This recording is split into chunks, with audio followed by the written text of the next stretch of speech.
বিসমিল্লাহির রহমানির রহিম। প্রিয় সহকর্মীবৃন্দ, আশা করি আপনারা সবাই ভালো আছেন। আজকে আপনাদের সামনে অত্যন্ত গুরুত্বপূর্ণ একটি বিষয় নিয়ে উপস্থিত হয়েছি। বিষয়টি হচ্ছে আমাদের যাদের ভুল তথ্য রয়েছে, বেতন পেয়েছি অথবা বেতন পাইনি, সবার তথ্য সংশোধন করতে হবে। সংশোধন না করলে সবার বেতন বন্ধ করে দেওয়া হবে, একথা বলা হয়েছে। আমরা মাউশির মাধ্যমিক ও উচ্চ শিক্ষা অধিদপ্তরের ওয়েবসাইটে আমরা গিয়ে আজকে নোটিশ দেখতে পেলাম।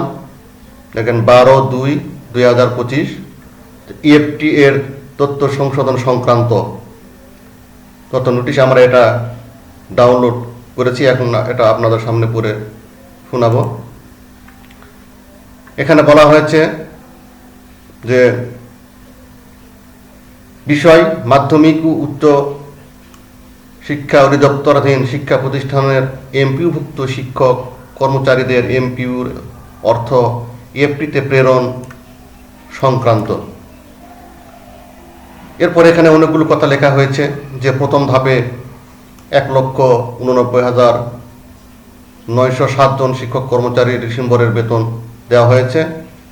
তারপরে দ্বিতীয় ধাপে, তৃতীয় ধাপে, চতুর্থ ধাপে যাদের সমস্যা রয়েছিল, যেমন এনআইডি নামের ডট, হাইপেন, কমা এবং আক্ষরিক অমিল আছে অথবা ব্যাংক হিসাবের নাম আংশিক ভুল রয়েছে, তাদের বেতন দেওয়া হয়েছে। দ্বিতীয়, তৃতীয় লটে ইএফটিতে প্রেরণ করা হয়েছে। এরপরে আরও কিছু শিক্ষক 8,887 জন শিক্ষক কর্মচারী তথ্য যাচাইয়ের জন্য আইবাসে প্রেরণ করা হয়েছে। এখন সবথেকে গুরুত্বপূর্ণ বিষয় যেটা এবং কষ্টকর বিষয় যেটা, আসলে আমরা বলবো শিক্ষকদের সঙ্গে সবসময় একটা হয়রানির একটা ব্যবস্থা করা হয়। শিক্ষকরা যে তথ্যগুলো দিয়েছে সেখান থেকে তারা ইচ্ছে করলে সংশোধন করতে পারত।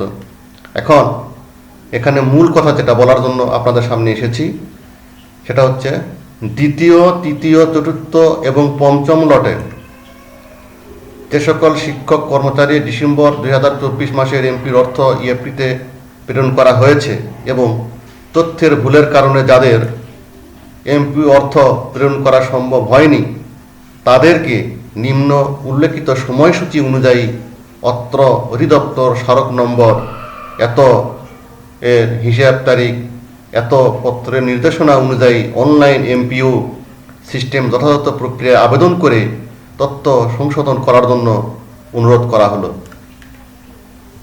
কথা হচ্ছে প্রথম ধাপে যারা বেতন পেয়েছে তাদের কোনো তথ্যের ভুল নাই, তাদের কোনো সংশোধন করতে হবে না। কিন্তু এই যে দ্বিতীয়, তৃতীয়, চতুর্থ, পঞ্চম লটে যারা বেতন পেয়েছে তাদের সবাইকে একটা নির্দিষ্ট সময়ের মধ্যে সংশোধন করতে হবে। এবং সবথেকে দুঃখের বিষয় এখানে বলেছে, অন্যথায় ভুল তথ্যের কারণে এপ্রিল 2025 মাস থেকে তাদের এমপিওর অর্থ প্রেরণ স্বয়ংক্রিয়ভাবে বন্ধ হয়ে যাবে। দেখেন, যদি আমরা এপ্রিলের পূর্বেই সংশোধন করে না ফেলি তাহলে আমাদের ভুল তথ্যের কারণে স্বয়ংক্রিয়ভাবে আমাদের বেতন বন্ধ করে দেওয়া হবে। এখন এর পূর্বের ভিডিওতে আমি বলেছিলাম যে যাদের তথ্য ভুল রয়েছে তাদের তথ্য কিন্তু সরাসরি ডাটাবেসে যুক্ত হয়নি, একটা খসড়া তালিকার মাধ্যমে তাদেরকে ইএফটিতে বেতন দেওয়া হয়েছে। যখন সংশোধন করা হবে ম্যানুয়াল পদ্ধতিতে, তখন ইএমআইএস সেলের যেখানে শিক্ষকদের তথ্য থাকে সেখানে নামগুলো সঠিকভাবে জমা হবে এবং স্থায়ীভাবে সংশোধন হবে। দেখেন, যথাযথ প্রক্রিয়ায় আবেদন করে এমপিউ শিট তথ্য অনলাইনে সংশোধন করা হলে তা স্বয়ংক্রিয়ভাবে এমপিউ ডাটাবেসে সংশোধিত হবে। তার মানে আমাদের তথ্য তাদের ভুল রয়েছে, তাদের তথ্য কিন্তু ডাটাবেসে স্বয়ংক্রিয়ভাবে সংশোধিত হয়নি। তারা একটা খসড়া তালিকা করে সেখান থেকে বেতন দিয়েছে। যেমন আপনারা জানেন, আমরা যখন ট্রেনিং করেছিলাম তখন যে বিপটিনে বেতন দিয়েছিল যেরকম, ঠিক সেরকম করে আমাদের বেতনটা দেওয়া হয়েছে। যখন আমরা অনলাইনে সংশোধন আবেদন করব তখন আমাদের এই এমপিউ ডাটাবেসে স্বয়ংক্রিয়ভাবে সেটা সংশোধন হবে। এবং এনআইডি এবং ব্যাংকের তথ্য সংশোধনের পর পরবর্তী কার্যক্রমের জন্য এমপিউ ইএফটি মডিউলে লগ ইন করে অনলাইনে আঞ্চলিক পরিচালকের ক্ষেত্রে উপজেলা থানা মাধ্যমিক শিক্ষা কর্মকর্তা, স্কুলের ক্ষেত্রে মাধ্যমিক উচ্চ মাধ্যমিক শিক্ষা অধিদপ্তরে প্রেরণ করতে হবে। যারা এনআইডি সংশোধন করবে, এটা কিন্তু খুবই গুরুত্বপূর্ণ, যারা এনআইডি সংশোধন করবে, যে সকল শিক্ষক ম্যাডামেরা এবং ব্যাংকে সংশোধন করবে, তাদের আবার এই ইএফটি সংশোধন করে পাঠাতে হবে।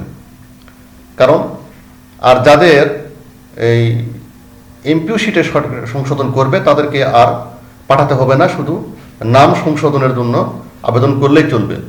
আর যাদের এনআইডি এবং ব্যাংকে সংশোধন করতে হবে, তারা এনআইডি এবং ব্যাংক সংশোধন করে আবার MPO EFT module log in করে অনলাইনে আঞ্চলিক পরিচালক বরাবর, কলেজের শিক্ষকেরা আঞ্চলিক পরিচালক বরাবর এবং মাধ্যমিক কর্মকর্তা স্কুল ক্ষেত্রে মাধ্যমিক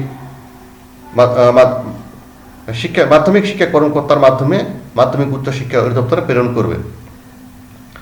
এখন প্রতিষ্ঠান প্রধান কর্তৃক দাখিলকৃত ইএফটিতে অর্থ প্রেরণ করার জন্য প্রয়োজনীয় এমপিও এর তথ্য সংশোধন অনলাইন আবেদন প্রচলিত এমপিও আবেদনের শিডিউলের বাইরে নিম্নে বর্ণিত শিডিউল মোতাবেক সংশোধন কাজ সম্পন্ন করা হবে। এখন স্কুলের ক্ষেত্রে দেখেন দেওয়া হয়েছে প্রতিষ্ঠান প্রধান কর্তৃক আবেদনের সর্বশেষ তারিখ। প্রতিষ্ঠান প্রধান কর্তৃক 6/3/2025 অর্থাৎ মার্চ মাসের 6 তারিখের মধ্যে প্রতিষ্ঠান প্রধান আবেদন পাঠাবে। উপজেলা হতে অগ্রহায়ণের সর্বশেষ তারিখ 11 মার্চ 2025, জেলা হতে সর্বশেষ তারিখ 17 মার্চ 2025, আঞ্চলিক উপপরিচালক হতে অগ্রহায়ণের সর্বশেষ তারিখ 30/3/2025, মাওসী অধিদপ্তর সংশ্লিষ্ট শাখা কর্তৃক অনুমোদনের সর্বশেষ তারিখ 7/4/2025। এটা স্কুলের ক্ষেত্রে।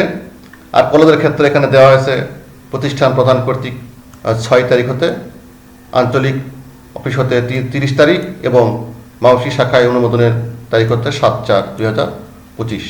তাহলে আমাদেরকে যে সকল শিক্ষকদের নামের ভুল রয়েছে সে সকল শিক্ষকদের এই 6 মার্চের মধ্যে আমাদেরকে আবেদন পাঠাতে হবে। ম্যানুয়াল পদ্ধতিতে যেভাবে নাম সংশোধন করা হয় সেভাবে এই তথ্য পাঠাতে হবে। যাদের নামের ডট হাইফেন কমা ভুল রয়েছে তাদের ঠিক করতে হবে কিনা সেই বিষয়ে আসলে স্পষ্ট ধারণা পাওয়া যায়নি। তবে যেহেতু বলা হয়েছে দ্বিতীয়, তৃতীয়, চতুর্থ, তার মানে দ্বিতীয় ধাপে যারা বেতন পেয়েছে তাদের কিন্তু এই ডট কমা হাইফেন ভুল ছিল, তার মানে তাদেরও সংশোধন করতে হবে। আসলে ডট কমা হাইফেনের কি সংশোধন করবো আমরা আসলে বুঝতেছি না, এটা মাওসী ভালো জানে। আপনারা জানলে কমেন্টে আমাকে জানাবেন, যে আরও কোনো তথ্য থাকলে জানাবেন। আজকে এই পর্যন্তই। সকল শিক্ষকেরা এবং ম্যাডামরা আপনারা সবাই তথ্য সংশোধনের জন্য এখনই কাজ শুরু করে দেবেন। আশা করি সকলে সমস্যার সমাধান হয়ে যাবে। এই আশায় সবার সুস্বাস্থ্য কামনা করে আজকের মতো এখানেই বিদায় নিচ্ছি। আসসালামু আলাইকুম।